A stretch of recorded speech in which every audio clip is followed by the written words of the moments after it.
Hello everyone, thank you for coming. It's really nice for you to all join us as our constituents and our patrons. We've been doing a couple of these curriculum nights so far this year, and our goal is really to just help our families understand how we adopt curriculum in Granite School District, and then give you some time with some of our curriculum specialists to ask some more individualized questions about different content areas. So my name is Noelle Congress, and I'm the Director of Curriculum Instruction. And I'm going to start by introducing our superintendent, Dr. Rich Nye, who's going to introduce, and I do also want to recognize that we have a couple board members here as well, Kim and Chris in the back. And then Rick Anthony is our assistant superintendent, so they're also here. So I'm going to turn it over to you for a few minutes. Thanks, Dr. Numbers. Welcome everyone, and really it's a great opportunity. Even though our numbers are small, we do these repeatedly to make sure that our message is sent not only through emails and social media, but we have an opportunity to engage in conversation. And so tonight we'll be very conversant as we explore this idea of what's being taught in schools. And so as I think about what this relationship really looks like, it really is for schools and parents, and we find where it works best is we work together in providing for the educational services for our children. And so that's a responsibility we certainly do not take lightly, and our commitment to you as parents is to make sure that you are well aware of how we are engaging with your students in the learning process around specific curriculum resources. And so, well, I find the more I talk, the more I cover from our specialists, so I'm going to tone it down just a little bit. I would just say that we very much are committed to following state statute, those are the state laws, and state board rule, which is, if you think about the two state constitutional partners for education, it is the legislature and it's the State Board of Education. You have locally elected board officials who then operate within the guardrails provided in state board rule and state statute. Again, state statute, those are the laws. State board rule is what our 15-member state board establishes for additional governance because they have the general control and supervision as per Article 10 of the Utah Constitution for public education. And so we operate within those. Now, state board rule has the effect of law, because they have administrative rule making authority granted to them by the state legislature. And so these are the parameters by which we engage. And there's been a lot of interest from our policy and lawmakers around this issue of curriculum and what it looks like in our schools. In fact, Senate Bill 55, which was ran, am I already covering material that's going to be covered? No. I'm looking around like I'm already stepping on toes. But Senate Bill 55 was passed this last legislative session that amended state statute 53G-4-402, which essentially says local boards, districts, charters included in that space, have to provide greater transparency to curriculum resources that are being used in the classrooms. Now, granted, we've done a lot of that already and didn't mean necessarily the law. It does put a few more parameters and gives a few more responsibilities to local board members that anytime we go to adopt a new curriculum, per se, that we have to open it up for general public review and feedback. And then even in a board meeting, there needs to be 2 public comment periods before the board can officially adopt a curricular resource. And so you're seeing local boards do that. We've already done it on an early intervention literacy curriculum that we've adopted. So you'll see more of that. So as much as we have in the past, if you go to our website already, what's being taught in my child's classroom, there's links there. Am I already covering it? Sorry. I am so sensitive. I don't want to repeat material or cause any consternation for our presenters tonight. But we want to partner with you and help you understand, be fully transparent as to what's being taught in our classrooms. That does a lot of different things. One, it endears a level of trust that you know what's being taught in our classrooms. And then 2, it allows you as parents to engage and say, okay, I know what resources are being used. I know what's being taught and when in many, if not all cases, or at least at any time you would have access to that information. And then you find ways of supporting that effort at home when the child's homeschooled. And so again, it really is in our best interests as we collaborate with our parents, best interest of your children, our students, and what it means in their learning progressions and their academic growth. So anyway, we're looking forward to having that discussion tonight. Looking forward to hearing from our curriculum specialists. And Dr. Converse, back to you. Sure. And like Dr. Nye said, really, I think what we found so far this year doing this is the most important conversations happen between you and the curriculum specialist, kind of on a one-on-one, so that you can really see kind of how to look for the materials that are being taught and how to access those as parents and as patrons, and ask them specific questions about the content areas. So I'm just going to give you a brief overview. It's kind of the boring part of the process, but it's the legal part of the process of what we do when we're choosing curriculum materials in Granite School District. So as Dr. Nye said, our commitment to you and to our district is really transparency. So our whole goal is to make this process as transparent as possible so that you really understand, and in some cases are willing to become a part of the process of looking at different curriculum materials, different instructional materials, and then choosing those. We are always, when we're choosing materials at the central office level and at the teacher level, our main goal is to connect everything to the core standards, so the Utah core curriculum standards. And Granite School District, that's especially poignant because we are a PBL district, so we are a proficiency-based learning district, which means our teachers are very much rooted in their understanding of their core standards for their grade level and their content area. And everything that they, all the lessons that they build are built around a learning progression, as Dr. Nye said, of those standards throughout the full year's curriculum. So basically, when we are selecting instructional materials in Granite School District, there's a couple things you need to understand. First, instructional materials are not just classic textbooks, okay? Of course, they include textbooks, but as you've all realized, as you've had kids in the system, a lot of stuff is electronic now. In fact, there are many resources where there is no hardback. In Granite School District, I think what we've figured out over the years of materials becoming more and more digitized is that there's kind of a sweet spot of tangible, hands-on paper materials and then digital materials. And our teachers and our students both seem to benefit from some combination of both of those things. So that's kind of what we've tried to support as we move forward with more and more digital materials. So. Instructional materials include anything written, printed, or any kind of digital media that you might find on the internet, that you might buy in terms of software, music, all that kind of stuff.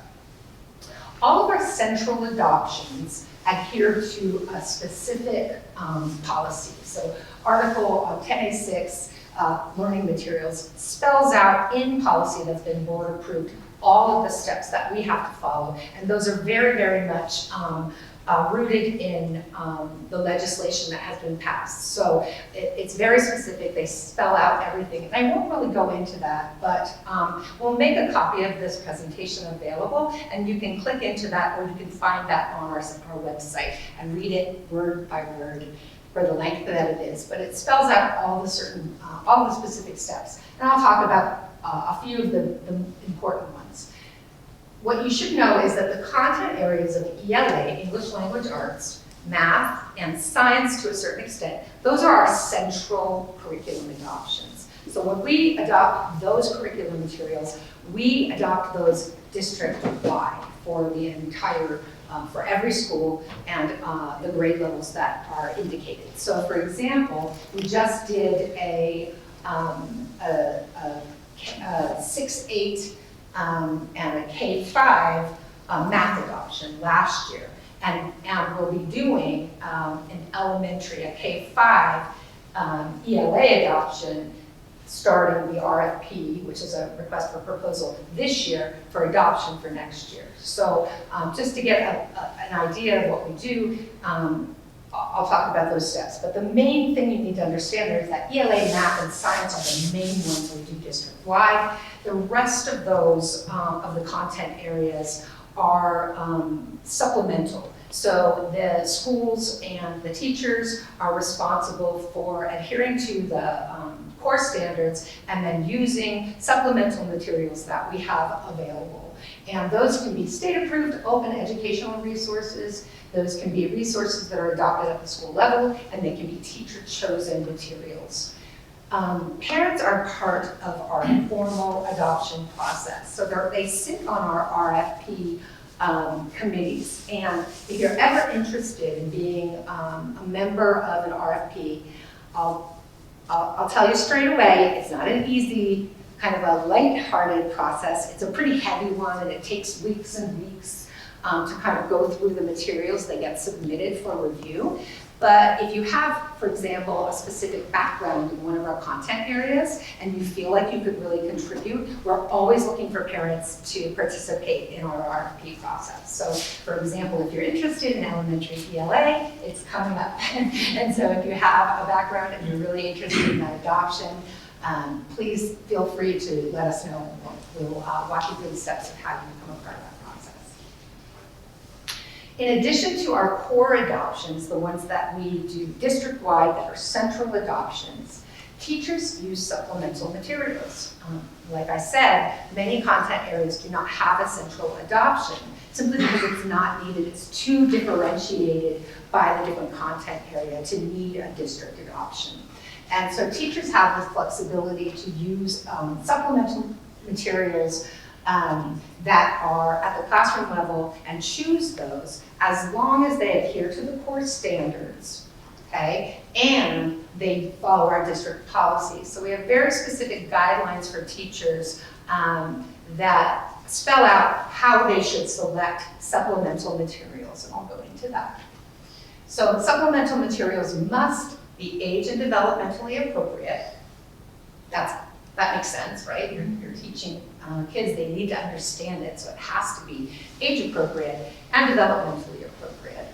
And it has to be relevant, interesting, and reflective of our local community students. So thinking about the students in your local school and their backgrounds and who they are and who their families are, we try to reflect as well as possible the students that we're teaching. And the reason being is, in order to really make cognitive connections, really to get their brains to connect to what they're learning, they have to see themselves in it, right? So we really want our kids to be able to see themselves in what we're teaching them. And that's an important piece because research tells us if kids feel like they belong, and that they are reflected in what they're learning. They're more interested and they're more kind of motivated to keep moving forward with it. So we try to make really relevant connections to what kids are learning on a regular basis. And then specific to our novels, and that a novel in this case is not just stories, but it's any lengthy work, both fiction and nonfiction. If a teacher wants to use that, it goes through a specific board-approved, policy-driven process. And so they have to submit for approval of a novel prior to ever using it. That doesn't apply to picture books or short excerpts of some books. You can use an excerpt, but if you're teaching a full-length book that's lengthy, and that the law spells out lengthy but doesn't say how many pages. So we have to kind of use our best judgment in terms of what that means. But it means a book, right? A real book, one you have to read. And those are usually books that are a little bit, probably 4th grade and up, right? Those have to be submitted. And then we have a full process that those books go through to be approved. That is board approved and has very specific steps. That's also linked in this presentation that I can make available to you after. So in terms of using the materials, so both the adopted materials that we do at a central level and adopt district-wide, or any supplemental materials, we have a district expectation of neutrality, okay?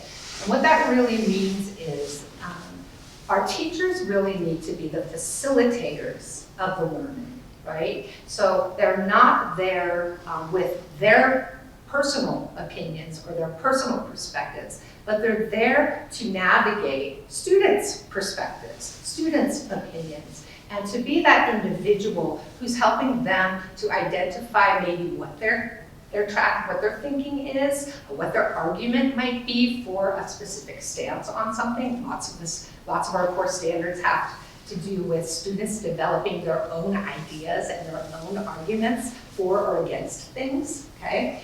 And so the teacher is really there to present the information in terms of the standards and the content, and then to be that facilitator who really makes sure that, again, they reflect the community's kids, right? So kids can see themselves in the learning, and that they acknowledge that there are going to be different opinions and different points of view, okay? And that's typically when there is a content or a lesson that has to do with a couple different opposing sides, right? So it might have something to do with an argument for or an argument against, whether or not we should have put them out in the corridor, something like that. So there might be different opinions about it. And the teacher's role really is to navigate those different opinions and to make sure every student voice is respected and that students know how to develop that voice in a mature and respectful tone. And I think lastly, and I think I already hit on this, but really what that teacher's neutrality does is it makes for a very positive and safe learning space so that kids are willing to think deeply about what they're learning, generate new ideas, maybe something different than they thought before. Maybe they'll see a different perspective of something, and really to connect them to what they're learning, okay? Finally, in terms of any kind of curriculum, material, or any question you have about what the teacher's teaching, the lesson, the content, maybe the materials, maybe it's just something your student mentioned to you or brought home, you have the opportunity to talk with that teacher anytime you want. First of all, our teachers have disclosures, or they might send home a packet at the beginning of the year explaining everything they're going to teach to the extent they can, because they have to change things up as they go. But you have the right and the opportunity to reach out anytime when you have a question about what's being taught, or if you have an opinion about that, you can reach right out to the teacher. If for some reason you can't get a hold of the teacher, the next step is always the principal, and they can help you with that as well. And then finally, our department is here really to help you with the big picture of what the core standards are, what's being taught, and what materials we select. So that's kind of the big, broad overview of the instructional materials adoption process. Do you have any broad questions? If you do, let's answer some of those, and then we'll move into the specific content areas so that you can really get some specific answers. Yes? Dr. Secretary, we said before the dear docs and new program, Right. there is 2 public hearings, Mm-hmm. and how are we notified of those? That's a great question. So on our district website, I can pull it up, let's see. On our district website, this, by the way, is that article I told you you'll have access to read. But if you go to graniteschools.org, it'll be in these bulletins right here on the front, just like our open curriculum night was. You'll see a bulletin, and it'll also be pushed out to you, I think through Blackboard, correct? So we're still going through Blackboard, so you'll get a push out that there'll be an opportunity to provide comments, but it'll be up for a lengthy period of time. So over the course of 2 board meeting dates, you'll see that up there, and you'll be able to go in, click on it, and actually comment see the materials and then comment on it. Yeah. What's Blackboard? Blackboard is the communication that sends you out emails or phone. Have you ever received a phone call or gotten an email that says, this is from Greenwood School District or from your school. There's no school tomorrow because there's snow. That's from Monday. Right, yeah, so you'll get those notifications. There's no. I don't think so. You may be answering this, but I'm curious. Sure. Where does the public see the resource allocation and how broken down is it? Okay. And then second question, sorry, I have two. No, you're great. Do you have a specific statute that the article 10(6) was in? Yeah, so money, the allocation, the money piece, I think when we submit for our consent agenda, you see the total cost of what the product was, so that when the board receives the information to consider a material for adoption, they also get the cost and all of that. And I think that's a public, it's publicized, right? Yeah. So you can see it under the board materials. Board under- report. Yeah, under the consent agenda. And Where then- did I see that? Sorry. So that's- if I you're, guess yeah, it's so research, if right? you're, no, you're great. If you're here, here's board reports. And there is information connected to these. Okay. Yeah, so you can always find